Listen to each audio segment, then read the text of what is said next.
Alright, here we go. Hello everybody, I am Mittens Cosplay, and this is my first scripted video ever.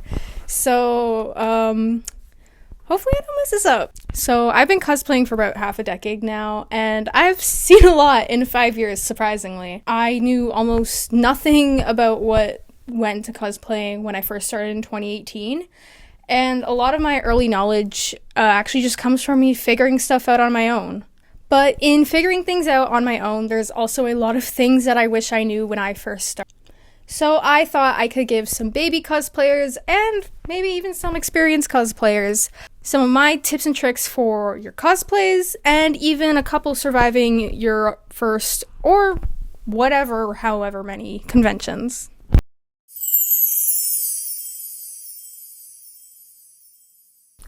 Okay, I know what it sounds like, just don't run away yet, please. So I used to be a competitive dancer, and a lot of the times our costumes would be things like bodysuits or knee-high socks or whatever, and most of the time, 9 times out of 10, we would use this stuff.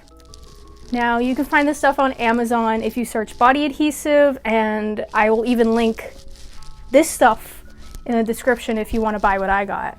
But this is honestly a huge lifesaver. I actually have it on my sleeves, and you can't see them, but my socks, just because it helps so much, and especially when you're going to be walking around at a convention all day, you're going to want your costume to stay on. Like, got an arm sleeve that won't stay on? Swap that shit on and it will be good to go. Like, your thigh highs won't stay on? Done. You're good.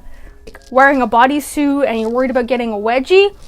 I'm not going to show my butt, but done. When you open the top of the body adhesive, you'll have this little like roller right here, kind of like roll-on perfumes. And then you're going to find wherever you need to put your stuff, and then you're just going to like roll it on. You know, it kind of smells like alcohol, but like get all the way around and then hold your garment on to wherever you need to go. I'm going to close this so it doesn't dry.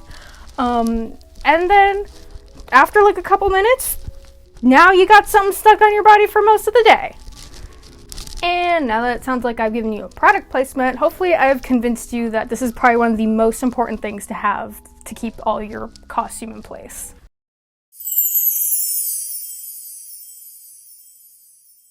Okay, so I know not everybody likes the look of a crimped wig. Like, I've gotten lots of comments on how people don't really like my wigs because they're all big and crimped, but I'm not talking about how they look, I'm talking about their functionability. Because I find when you crimp the fibers like this, it makes the wig a lot easier to work with, especially when it comes to things like spikes and a more animated look like how my wigs are. And another thing is that, I don't know if I just like convinced myself this or not, but I find that crimped wigs are a lot easier to brush out, or at least make them look brushed out, than unkempt wigs that just are straight out of the bag. Eventually, I will do a full like wig tutorial on how I do my wigs, and I'll show you how I personally crimp all my wigs there.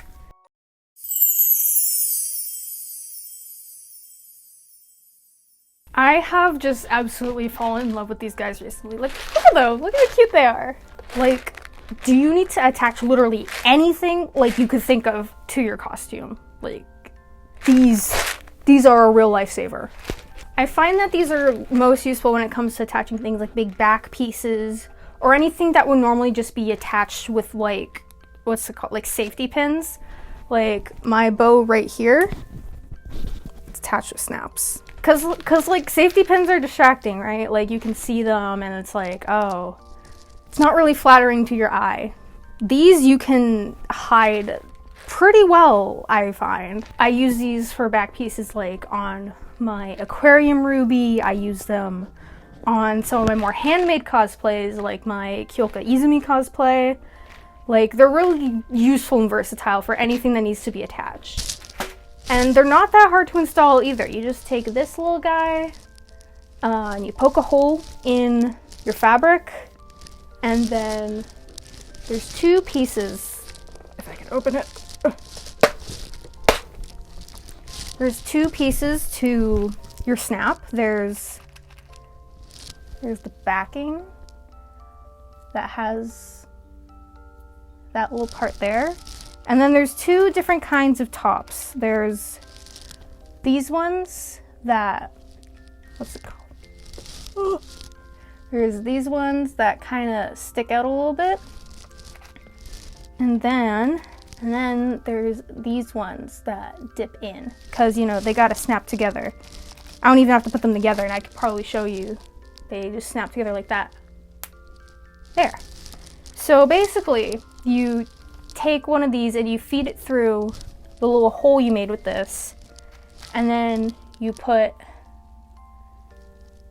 this on the other side through, and then you're not done there. You're not done. Don't drop it. And then you're gonna take this little doodad here and just, I dropped it. Where did it go? Well, I don't know where it went, but you basically just squeeze the sides together really hard, and then it should smash that little middle bit in and keep it attached. Be careful though, because you can end up with ones that penetrate a lot of fabric, and then you end up with something like this where it just kind of pops off. I'm glad that didn't happen at a con, but it happened right before a con. It was not fun. But yeah, I find they're really life-saving overall.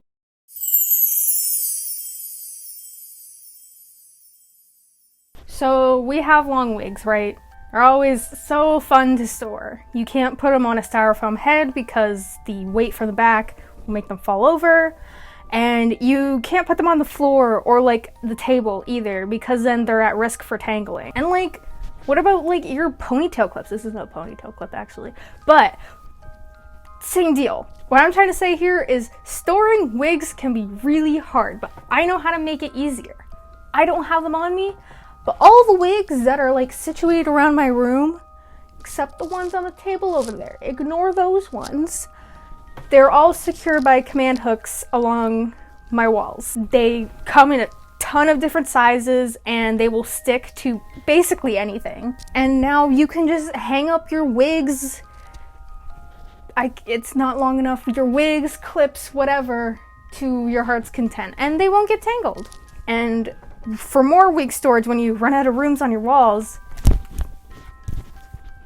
there's these guys.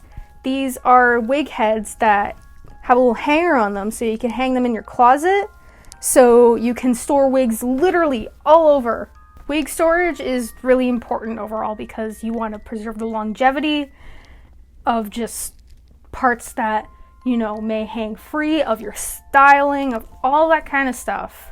You want to make sure that stays preserved and just good.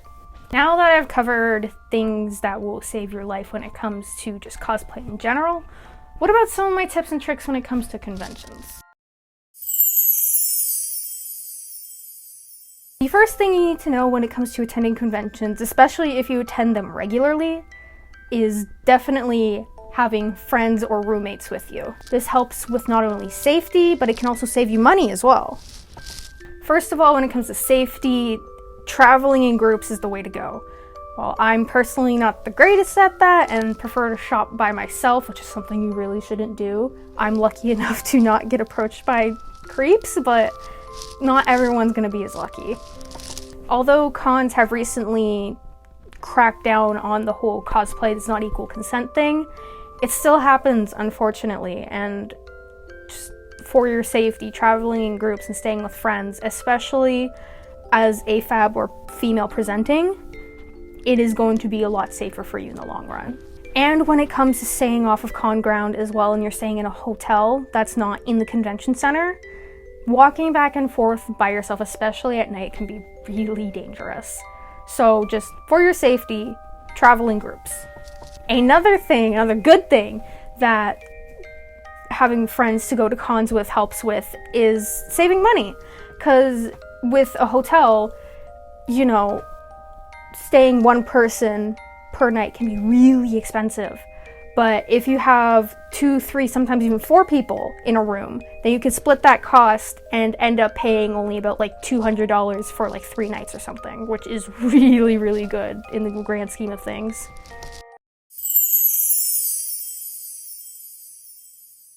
Oh my goodness, for the love of God, people, please bring water to a con.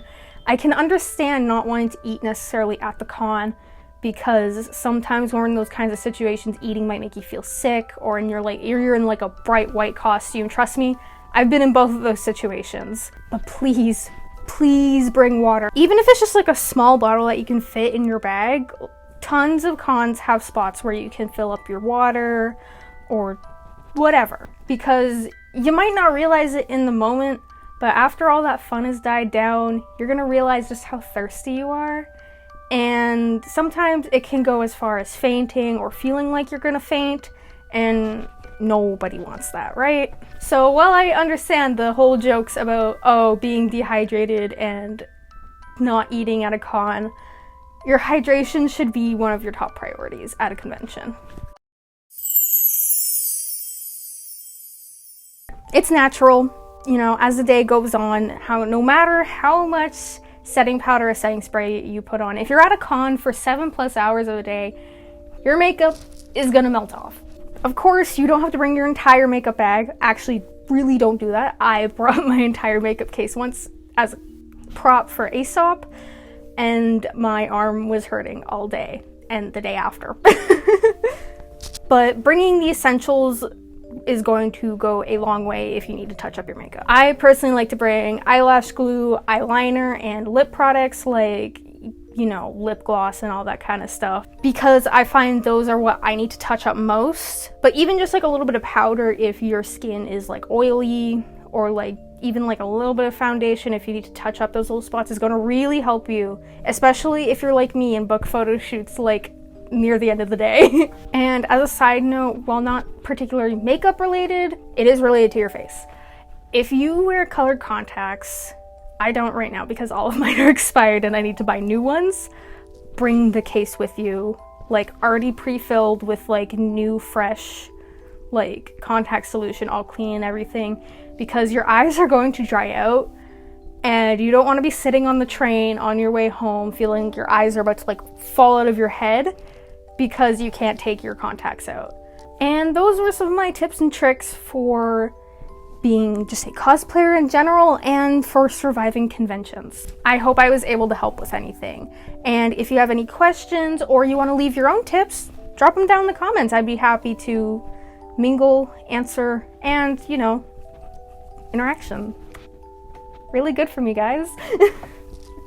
I hope you enjoyed this video. If you did, leave a like. And if you want to see more cosplay and idol related content, don't be afraid to subscribe. I've been Mittens Cosplay, and I hope you have a nice day. Bye-bye.